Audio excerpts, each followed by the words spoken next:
Everyone's got that first love they can't forget. I spent more than 50 years wondering what happened to mine. My name is Charles, and I'm 76 years old. And for more than 50 years, I carried just one thing in my head: Laura, a face I couldn't forget, a face I replayed in my mind 100,000 times. I was 19 when we met. Laura was 18. It was one summer. I was working as a lifeguard at the town swimming hole, the kind of place where everybody knew everybody. Population maybe 3,000. I was saving up for trade school to learn woodworking. No girlfriend, totally focused on carving furniture and building things with my hands. Then one blazing afternoon, she walked down the dock in a simple blue swimsuit, towel over her shoulder. Her family was visiting relatives for the season.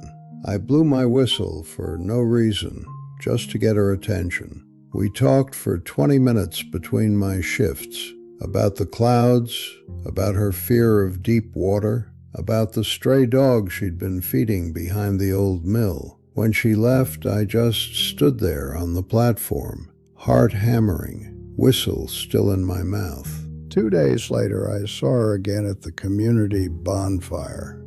We roasted marshmallows, shared one blanket when the wind picked up, and talked until the last embers died. For the rest of that summer, we were inseparable. After my shifts, I'd meet her at the hidden rocky cove, where the water was shallow and nobody else swam. It was our special place. She wanted to be a veterinarian. She'd show me pages from her notebook, little stories about the horses she dreamed of rescuing. I'd tell her about the rocking chairs and tables I wanted to build, rough drawings on napkins, pieces that would last generations. She listened like what I was saying actually mattered. We made plans. After I finished school, we'd travel together, come back, and build a life from scratch. I was young. I thought love was enough. One evening at the cove, the sun was setting over the water. She was quieter than usual. I asked what was wrong. She said her father had been offered a better position, and the whole family had to relocate across the country in 2 days. The world stopped. I told her we'd make it work. Letters, phone calls. I'd visit whenever I could. She looked at me with this hopeless expression I'll never forget. She said, "Charles, I can't ask you to wait for me. Your whole life is ahead of you." I told her she wasn't asking. I was choosing this. She started crying. I held her. We sat there until the stars came out. She kissed me long and hard. "I'll write to you," she whispered. "Every week, I promise." "I'll be waiting," I said.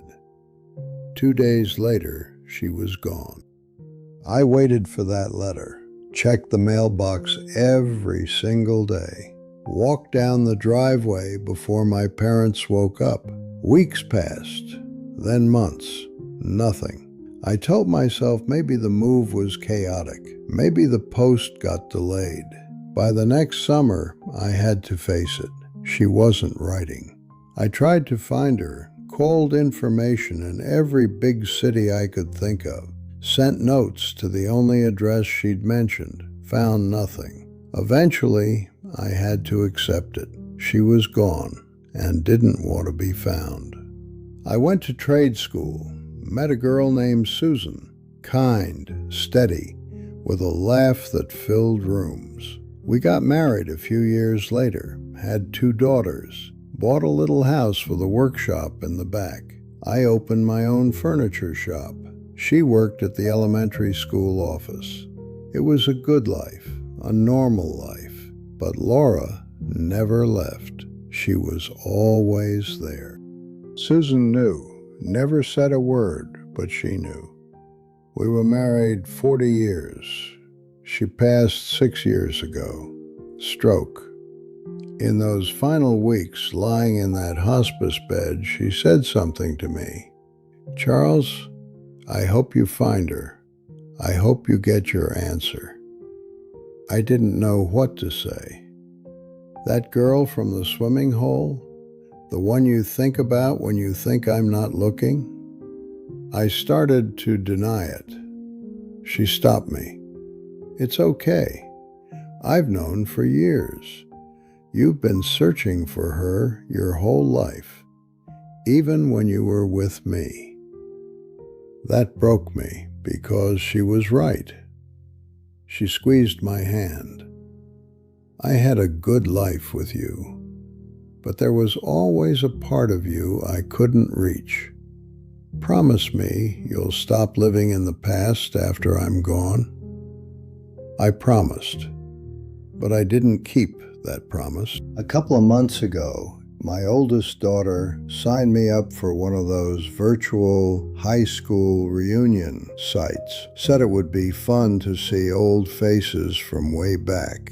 One night I couldn't sleep, picked up my tablet, started scrolling. There's a section for people you might remember. I'm scrolling and I see her, Laura. Profile picture, older now, silver hair, same warm brown eyes. I'd know that face anywhere. My hand started shaking. I clicked. She lived a few hours' drive away, had been there for decades, a few hours for more than 50 years. I sat there for an hour trying to decide what to do. I sent her a message. "Laura, it's Charles from that summer at the swimming hole. I've thought about you every day for more than 50 years. I'd love to hear from you." I didn't sleep that night. Kept checking my tablet. Nothing. 3 days later, the reply came. "Charles, I remember you. I'd be happy to meet. Are you free this Saturday?"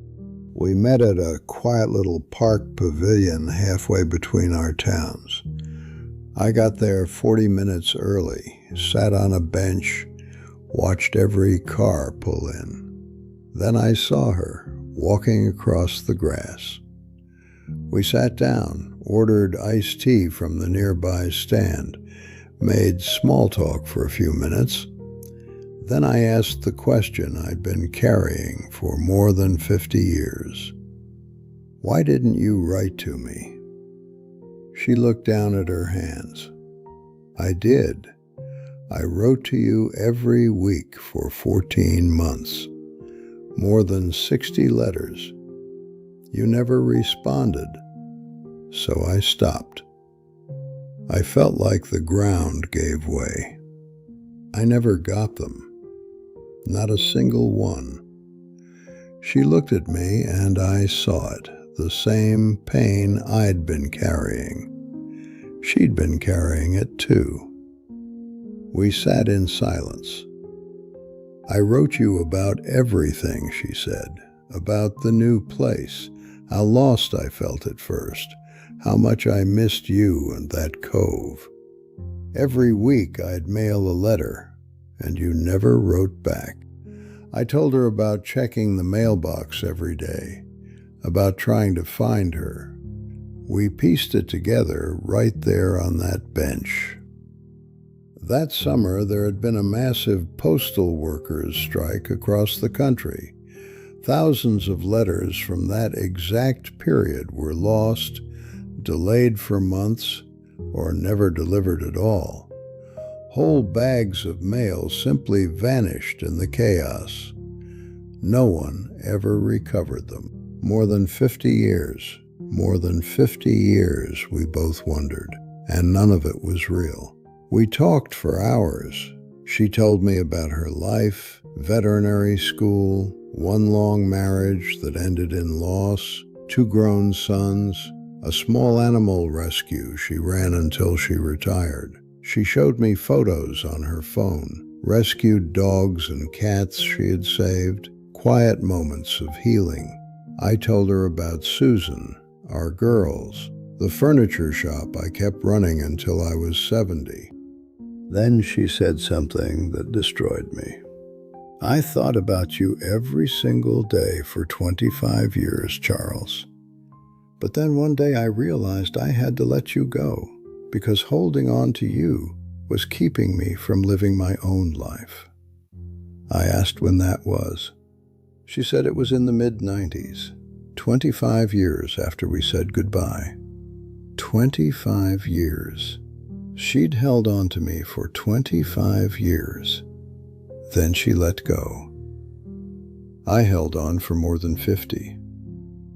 We stayed in touch after that meeting, texted a few times. She sent me a small album of her rescue photos. I looked at every page.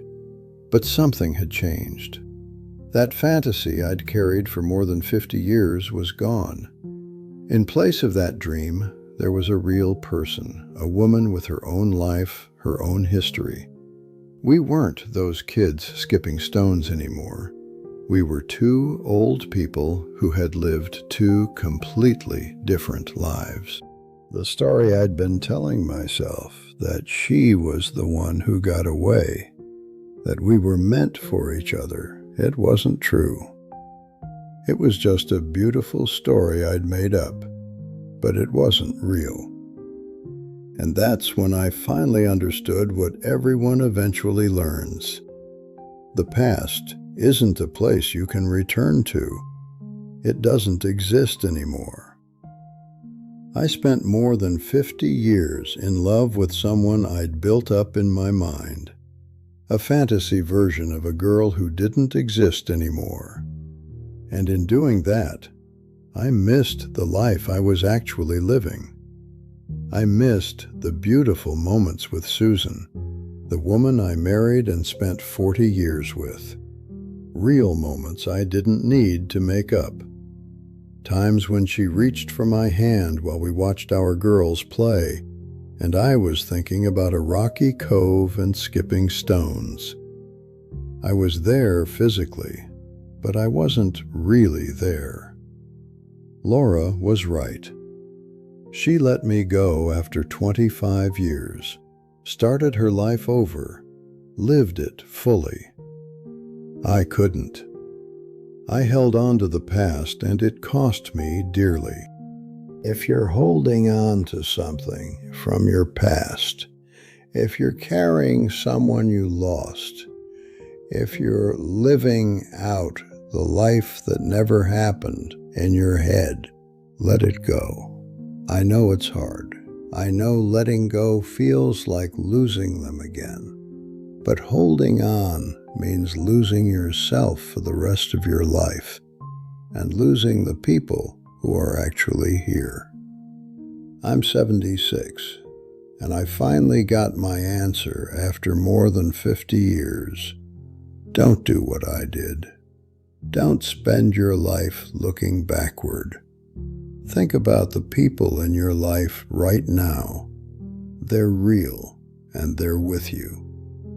I wish I could go back and tell 19-year-old Charles this, but I can't. All I can do is tell you, let it go. Live now. Be here. Stay here. Because one day you'll be my age, and you'll look back and you'll realize the thing you were searching for was never as important as the things you already had.